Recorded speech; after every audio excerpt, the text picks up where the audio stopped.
Everyone welcome to this my YouTube channel RGPV BTech by Abhishek. आज के इस video में हम बात करने वाले हैं सबसे पहले one shot unit 1 project management के ऑल नोट्स हैं।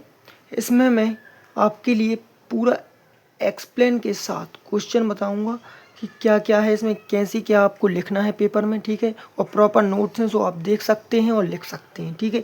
सबसे पहले फर्स्ट क्वेश्चन है what is conventional management advantage, ठीक है। तो इसमें आपको क्या लिखना है, कन्वेंशनल के बारे में लिखना है कि कन्वेंशनल सॉफ्टवेयर मैनेजमेंट होता क्या है बेसिकली, तो उसके बारे में लिखना है। कन्वेंशनल मतलब होती पुरानी चीज़, ट्रेडिशनल, ठीक है। अब इसके बाद आपको इसमें एक अच्छा डायग्राम बनाना है, तो एक आपने डायग्राम भी बना दिया, ठीक है। डायग्राम किसी ने नहीं बनाया होगा बट मैं आपके लिए डायग्राम दे रहा हूँ। तो requirement, planning, designing, implementation, testing, deployment, maintenance. Requirement में क्या करता है, रिक्वायरमेंट में डेवलपर एक्चुअल में क्या क्या रिक्वायरमेंट है कस्टमर की वो कलेक्ट करता है। प्लानिंग में प्लान करता है कि कैसे क्या बनेगा, डॉक्यूमेंटेशन वगैरह सब कुछ। डिजाइनिंग में जो अब उसका एक डिज़ाइन मॉडल बना लेता है, मतलब एक प्रोटोटाइप बना लेता है डिज़ाइनिंग में। इम्प्लीमेंटेशन में उसी मॉडल को की हेल्प से देख देख के इम्प्लीमेंट करता है। फिर उसके बाद टेस्टिंग में जो इम्प्लीमेंट हो जाता है मॉडल, उसको टेस्ट करता है कि सही चल रहा है कि नहीं, वो भी कौन करता है, डेवलपर करता है। फिर उसके बाद डिप्लॉयमेंट कर लेता है, तो वो कस्टमर आपका यूज कर लेता है उसको। यदि कस्टमर ने बोला कि भाई मेरे लिए कोई प्रॉब्लम हो रही, इशू आ रहा है, तो वो मेंटेनेंस में करते हैं, ठीक है। इसके बाद आपको डिस्क्रिप्शन में मतलब कि आपको सबसे पहले रिक्वायरमेंट वाले फेज को समझाना है, तो पूरा रिक्वायरमेंट में जितना मैंने अभी तक बताया वही लिखना है। उसके बाद रिक्वायरमेंट में भी मैंने एक क्या बनाया है, डायग्राम बना दिया है, तो आप डायग्राम बना सकते हो, ठीक है।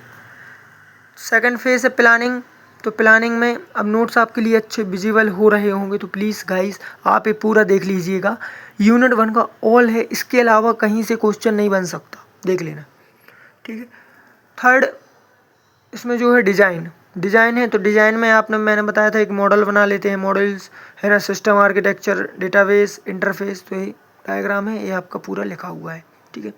इम्प्लीमेंटेशन में जो डिज़ाइनिंग फेस होता है उसको converted into the implementation, actual program में अपन कन्वर्ट कर देते हैं इम्प्लीमेंटेशन में। ये डायग्राम बना लीजिएगा।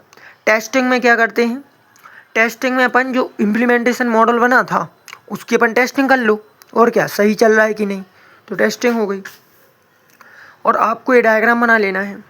थोड़ा मेरा पढ़ाने का थोड़ा ऐसा लग रहा होगा आपके लिए, लेकिन टाइम नहीं है क्योंकि अभी मेरे लिए यूनिट नंबर 2 और 3 का भी वीडियो अच्छे से बनाना है प्रॉपर, तो आप इतना समझ जाइए क्योंकि इस शॉर्ट में थोड़ा माइंड में रहेगा इतना भी, तो अपन लिख लेंगे, है ना। तो डिप्लॉयमेंट में अपन डिप्लॉयमेंट कर लेंगे जिससे कस्टमर आपका जो मॉडल आपने बनाया था वो यूज कर लेगा, ठीक है। मेंटेनेंस में यदि कोई एरर आई, जैसे कि डेवलपमेंट आपने कर दिया, डिप्लॉयमेंट, अब उसको कोई इशू आया, रिक्वायरमेंट ज़रूरत हुई, तो वो मेंटेनेंस से बोल देगा कि भाई मेरे लिए ये ज़रूरत है, आप कर दीजिएगा, और ये पूरा लिखा हुआ है, ठीक है।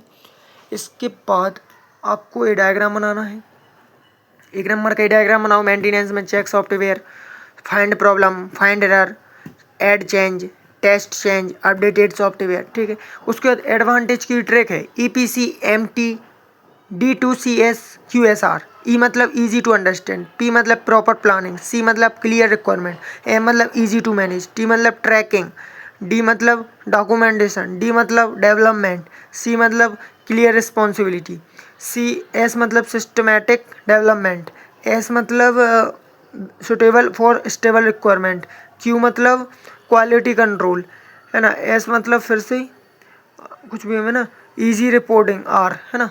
तो ये मैंने एक ट्रैक बना दी थी, इससे आपको याद रहे EPCT D2CSQSR। Okay guys, question number 2 है, क्योंकि अपने पास टाइम इतना है नहीं कि मैं आपके लिए बहुत अच्छे से समझा दूँ। मैं जितना मुझ पे बन रहा है मैं आपके लिए समझा रहा हूँ। सॉफ्टवेयर इकोनॉमिक्स क्या होता है, सॉफ्टवेयर इकोनॉमिक्स में बेसिकली अपन क्या करते हैं, रिफर्स टू द स्टडी, एक स्टडी करते हैं जिसमें कॉस्ट, है ना, value, productivity, efficiency involve in the software. किसी भी जो मॉडल अपन बनाते हैं उसकी किसकी पढ़ाई करते हैं अपन, बेसिकली इसमें कॉस्ट की, वैल्यू की, प्रोडक्टिविटी की, इफिशिएंसी की, वो अच्छे से मतलब कि परफॉर्मेंस उसकी अच्छी है कि नहीं, इफिशिएंसी वर्क स्पीड दे रहा है कि नहीं दे रहा है, जितने यूजर उसको यूज कर रहे हैं। तो इस प्रकार से जब अपन ने मॉडल बनाया तो 5 एरा में बनाया। सबसे पहले बनाया था ईयरली एरा 1950 से 1960 में। बेसिकली इसमें बेसिक सिंपल प्रोग्रामिंग इंडिविजुअल कोई भी ले लेते थे। सॉफ्टवेयर क्राइसिस एरा में थोड़ा सा हुआ कि हाँ भाई इसमें थोड़ा सा अपन उससे बेटर ईयरली एरा से, मतलब स्ट्रक्चर प्रोग्रामिंग में अपन स्ट्रक्चर में यूज करने लगे, ठीक है। वाटरफॉल मॉडल का यूज किया अपन ने। ऑब्जेक्ट ओरिएंटेड आपने ओप्स पढ़ाई है, वो पूरा लिखना है। ऑब्जेक्ट ओरिएंटेड प्रोग्रामिंग में अपन क्या क्या करते हैं, सिक्योरिटी प्रोवाइड करते हैं, रीयूज करते हैं। मॉडर्न सॉफ्टवेयर डेवलपमेंट एरा में 2000 प्रेजेंट, मतलब जो अपन अभी यूज कर रहे हैं। तो अर्ली एरा में आपको वही लिखना है। In the early era days of computer software development way was small and simple computer were mainly use for scientific calculation. Scientific calculation करनी थी, ठीक है, मिलिट्री के लिए। तो इसके लिए अपन यूज करते थे किसका, फर्स्ट वाली अर्ली एरा का। Purpose other special, it is used individual programming language, it is used for very few programming simple development tools, these used for no proper standard process for developing, ठीक है।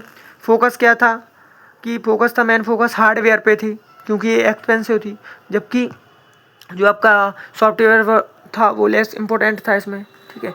और ये आप diagram बना सकते हैं, small simple no focus formal process, hardware पर focus था, लो कॉस्ट सॉफ्टवेयर कॉस्ट थी, इंडिविजुअल प्रोग्रामिंग कोई भी प्रोग्रामिंग लैंग्वेज का यूज कर लेते थे। वही आपने इसमें लिख दिया पूरी थ्योरी में, ठीक है, इम्पैक्ट हो गया। इसके बाद सेकंड है आपका सॉफ्टवेयर क्राइसिस एरा, सेकंड उसी का phase. Second software crisis era 1960 से 1970 तक। The software crisis era was period when software when what the existing method were not able to manage them properly, ठीक है। तो आपको ये डायग्राम बना देना है। इसमें लार्ज कॉम्प्लेक्स प्रॉब्लम को फेस किया गया, high cost, quality poor quality, difficult to maintain वगैरह वगैरह, ये आपको किया गया, ठीक है। ये लिख देना है पूरा। थर्ड आपका रहता है स्ट्रक्चर। स्ट्रक्चर के बेसिक में पूरा रहता है। The structure programming era was developed started using a proper systematic method to develop software, ठीक है। ये नोट्स हैं, आप देख लीजिएगा, पढ़ लीजिएगा पॉज करके, ठीक है। और आपको ये मैंने बता ही दिया है। इसमें डॉक्यूमेंटेशन होती थी, मॉड्यूलर डिज़ाइन मॉड्यूल में कन्वर्ट करती थी, proper planning, software development life cycle का यूज किया गया है, ठीक है। इसके बाद इसी में आपको क्या लिखना है, टॉप डाउन, ठीक है। फोर्थ ऑब्जेक्ट ओरिएंटेड, पूरा ऑब्जेक्ट ओरिएंटेड लिख दूँ जो जो भी आपने अभी तक पढ़ा। फिर इसके बाद इसका diagram, main characteristic, modern software development era क्या होता है। फिर भाई ये डायग्राम है पूरा मॉडर्न सॉफ्टवेयर डेवलपमेंट का, एडवांटेज, इम्पैक्ट। थर्ड क्वेश्चन है difference between conventional and modern software में डिफरेंस क्या है।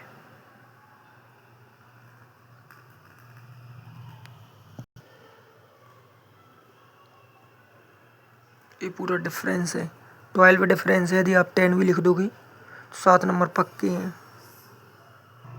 क्वेश्चन फोर्थ है explain the principal of modern software management. ये कई बार आया है, इसके प्रिंसिपल लिखो, ये डायग्राम बनाओ पहले पे 1 नंबर का।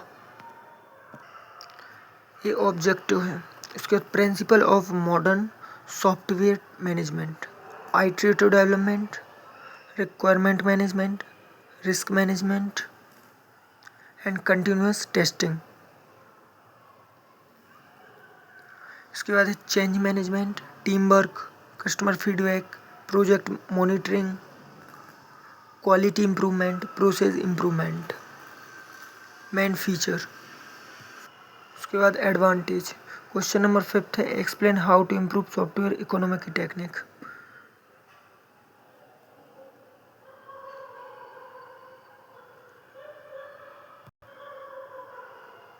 Reducing product size, improve software process, improve team effectiveness, improve automation।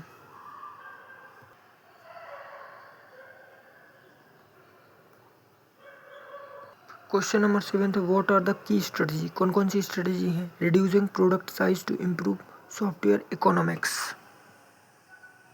इस प्रकार आपको आंसर लिखना है।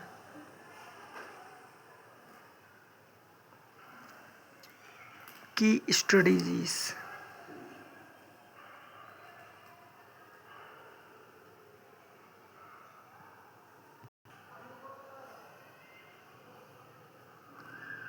ऑटोमेशन, सेवंथ क्वेश्चन है ऑटोमेशन।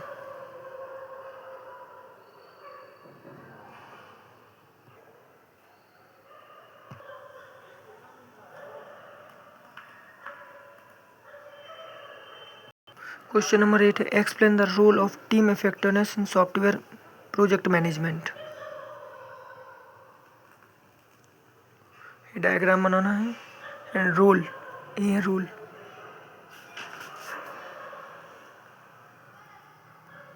Better coordination.